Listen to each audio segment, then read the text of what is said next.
I'd give you guys a garden tour today, but I have to start that garden tour inside because what is growing inside will be out there in the future.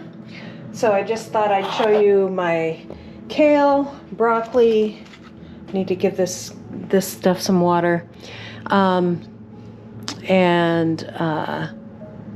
Yeah, kale, broccoli, and Swiss chard. So there might be some cauliflower in there. I'm not sure if I even planted that. So I showed a video to you guys of me uppotting those. So that's what they look like now. Now let's go outside.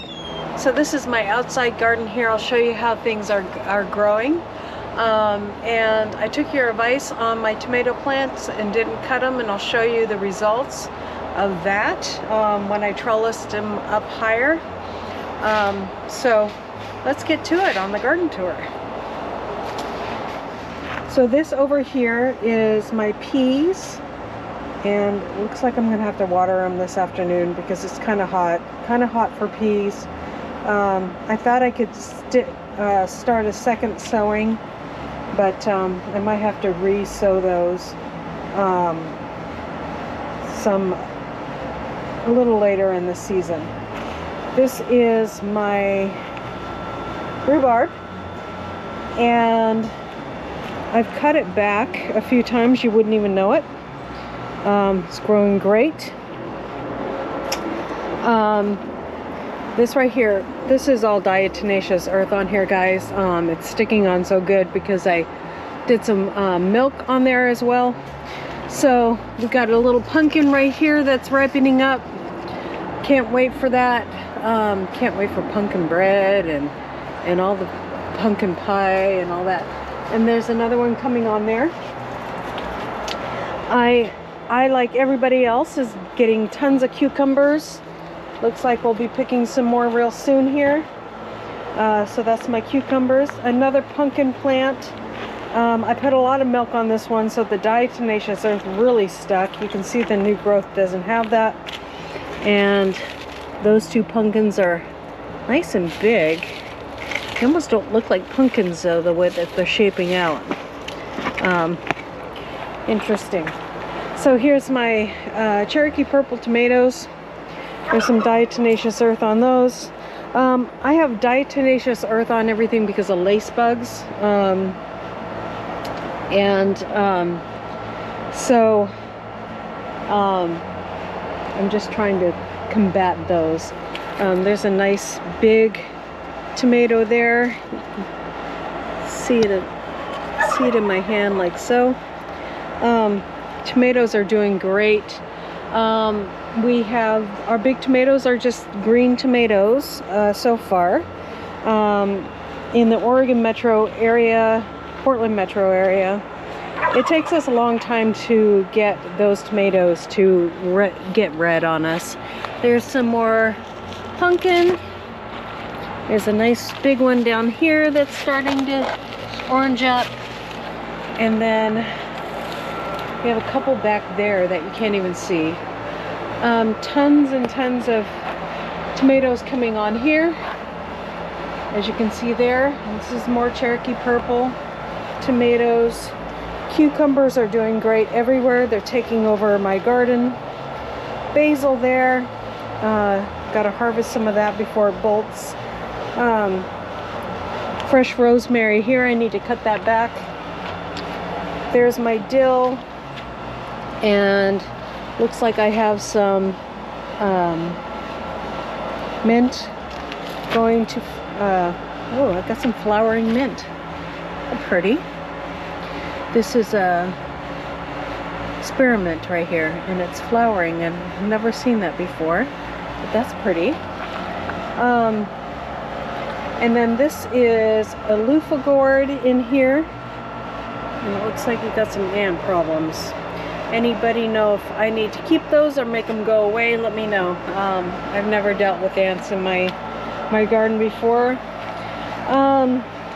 More cucumbers. Look at that cluster of flowers there. Isn't that pretty? Another big cluster there. Got some, this bell pepper is getting bigger. I think I need to try Courtney's trick and put our Courtney. Sorry about the air conditioning, guys. I need to try the thing that Courtney did that Uncle Al recommended, so thumbs up to them. With my peppers is some Epsom salts. So would Epsom salts work from the dollar store? I know you can get them there for cheap. All I have in my house for Epsom salts are really scented stuff. Would that work? Let me know, guys. I need to grow some better peppers. We definitely have the heat for them this year. So Uncle Al was right.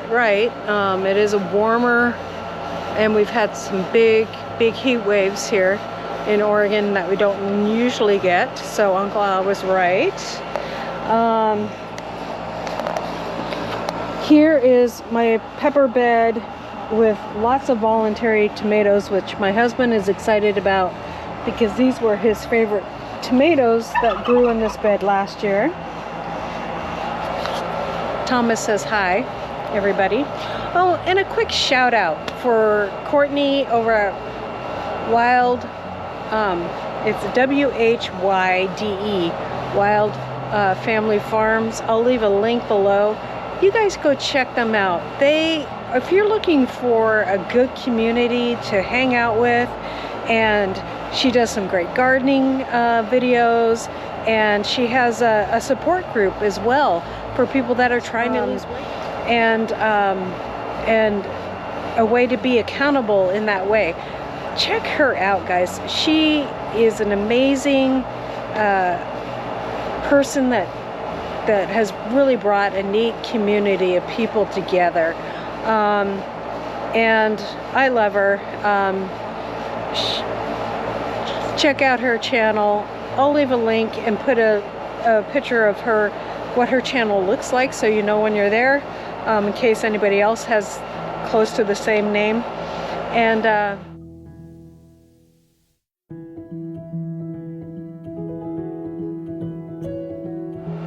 if you're looking for community, go check her out on YouTube. So this is another Cherokee purple tomato here, and just an extra one I just kind of stuck in a little grow bag. This is potatoes here. This is zucchini that won't quit, meaning it's been killed by several different things and it's still alive, still keeps on bouncing back. So hopefully I can catch some of that seed as soon as I see some flowers, catch some seed from that zucchini plant there. I'll hand pollinate it and put a ribbon around that and collect that seed from that zucchini, because that one is a fighter for sure. I collected, this is green beans here. I've been collecting green beans from it. Lettuce, I need to pick some of that. And then this is, I need to trellis it again. Look at that. This is my different varieties. I've got some red cherry tomatoes here, and this is the one. Looks like I got some blight and stuff. I need to do some trimming and need to fertilize my tomato plants. So guys, I took your advice and didn't cut down my tomato plant, or cut back the tomato plant, and this is the one that has the red cherry tomatoes, and if you look at it,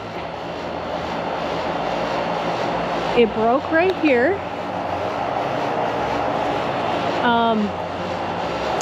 Is doing awesome. So I'm glad I didn't just take a chop to it. I took your guys' advice, and look what you did for me. I've got this beautiful cherry tomato plant that is still reaching for the sky and is now over my extended trellis. So thank you guys for that. Look at all these beautiful tomatoes in here. These are just red beef steaks, I believe. Nice emaciated blossom there, or blossom. This is called cat facing, when you have more than one tomato growing together.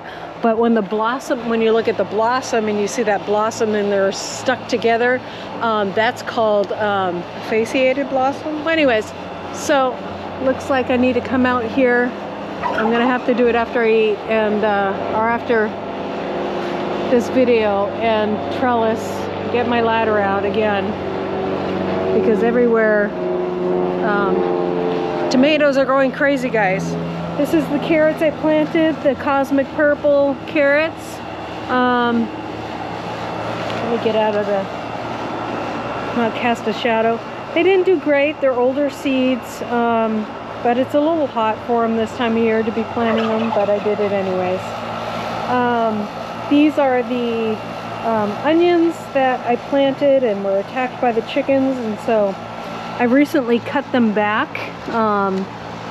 Looks like I keep on running over the hose. They're bent, not because they're done, but they're bent because I ran over them with the hose.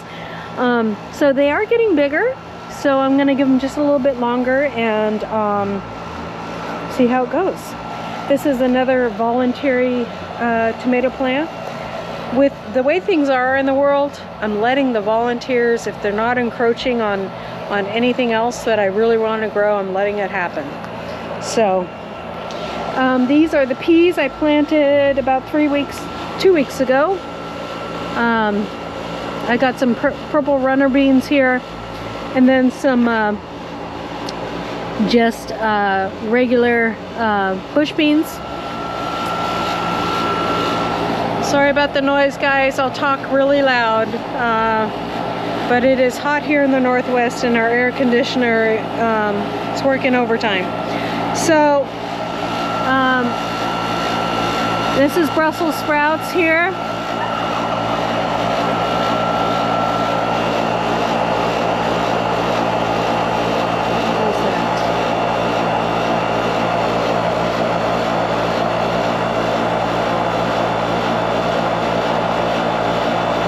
You know what that is? Is that aphids, maybe?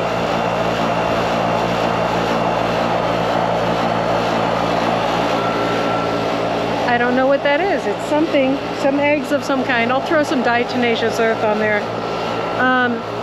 Usually we can't, let me move over here.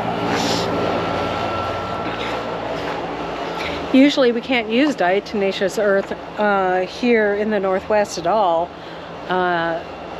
Because it seems like it's raining every other day. We could probably use it this time of year, but I'll be spreading it out some more. If anybody knows what that is on my Brussels sprouts, please let me know. I'm not real hopeful to grow Brussels sprouts. My husband's not a fan. I'm a fan. But it'd be nice. I guess I need to put some diatomaceous earth on those puppies. So, just because I don't want the buds spreading to other plants in my garden. So, this is my zucchini, one of my big zucchinis. This one's huge, and I just harvested. This one's not growing, so I'm gonna go ahead and tear this one off.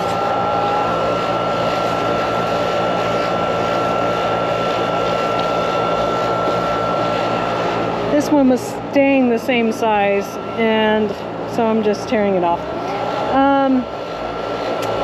Hi, Bossy. Isn't she a beautiful bird? Courtney, that... Okay, so this is my other zucchini plant that keeps on getting attacked from my chickens. And we have some zucchinis on there. Pretty small, but it's happening. And this is my... My tomato plants are about 6 feet high, guys. I seriously have to get a ladder to trellis them. So, so we have the sun golds there, and another cat-faced tomato right there from an emaciated blossom.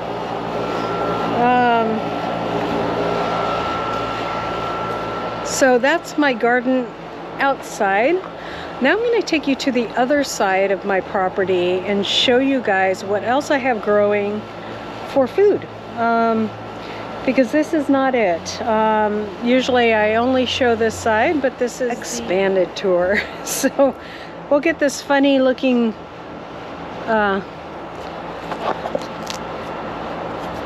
this gourd for some reason. This gourd right here kind of reminds me of a VeggieTale gourd. It's like the exact shape that they have on the VeggieTales. So this is Meyer lemon. So that will be giving us future food. And let's see what else here. So on this side we have and this stuff isn't doing great over here, so this is our, well, it looks like I need to get some bug spray or some diatomaceous earth over here. This is our eggplant, another eggplant over there being totally chewed away. This is another voluntary tomato plant, which I need to do some trimming on if I'm going to let it grow. This is my very sad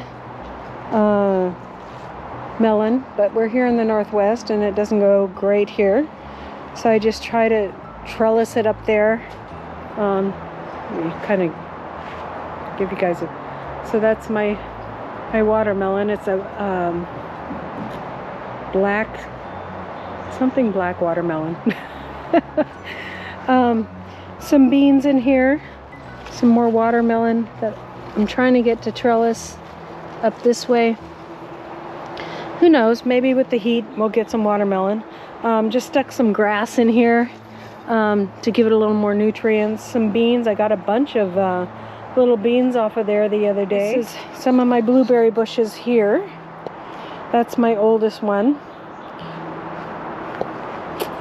And over here I've got 3 more blueberry bushes.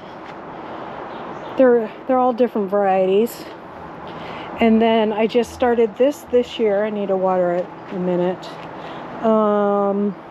This is a grape. It's a purple grape that is seedless. So we'll be growing it up this trellis here. And this is what happens to your hostas when they're in the sun too often. So I need to cut those back. This is a beautiful pear tree. And there's an airplane. A beautiful pear tree that gives us 2 varieties of pears. There's a canning pear on here and then a regular pear. So we have these nice green pears here. And I can't wait to get them off of there. And so look for those canning videos in the future of pears. I make pear butter usually every year, and I also make, I should have thinned these out. Look how the clusters, how that's so close together, but it's really hard for me to get on a ladder out here. So lots of pears in our future, like every year. And then there's the canning pears that I'll just be putting in like a simple syrup. And then it's a dogwood tree. More beans over here. Just some voluntary. This is where I'm going to be putting, oh, got some onion in here as well. And green beans on there. And this bed I need to clear out so I can put some fall stuff in here. And then this is my strawberry bed, which, oh, looks like we're getting some more flowers on. And so that's where I've been collecting strawberries. And then this is our plum tree over here. And so do have some plums on there. And this plum tree I need to really cut back this year. Looks like we have some ripe ones up there, but they're so hard to get. I have to get a broom. And then I've got over here, let's see, there's a plum a squirrel got and was done with. Some zinnias I planted out here, some little ones. I just planted these out here. Some beautiful zinnias. Here's a beautiful one.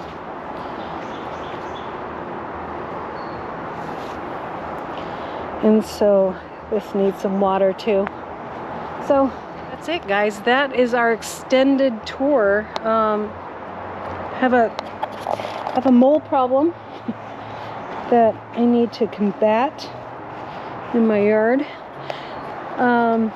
And then my backyard goes back to here, and that is a poor plant. I need to put some diatomaceous earth or come out here with a green light. This is one of those elephant plants that I just put out here this summer, so hopefully it will come back next year earlier. This is how great hostas grow out here. And so on both sides of my yard, I have a compost method. On this side, which I'll be bringing you guys a video of, I have compost in here that I make. I just throw my glass. It's at 80 degrees, almost 80 degrees right now, so it's time to flip it. So I got my compost here that I'm creating, and then on the other side I put stuff under my rabbits, wood chips, and under my chickens that I throw in my compost later too. And I leave it about a year under my chickens and my rabbits, and it breaks down quite a bit, and so you have that natural. So that is my extended tour of my garden, guys. Thank you for coming along with me today. Please like and subscribe. And as always, God bless. And you guys don't forget to go over to Courtney's channel and check her out. Bye.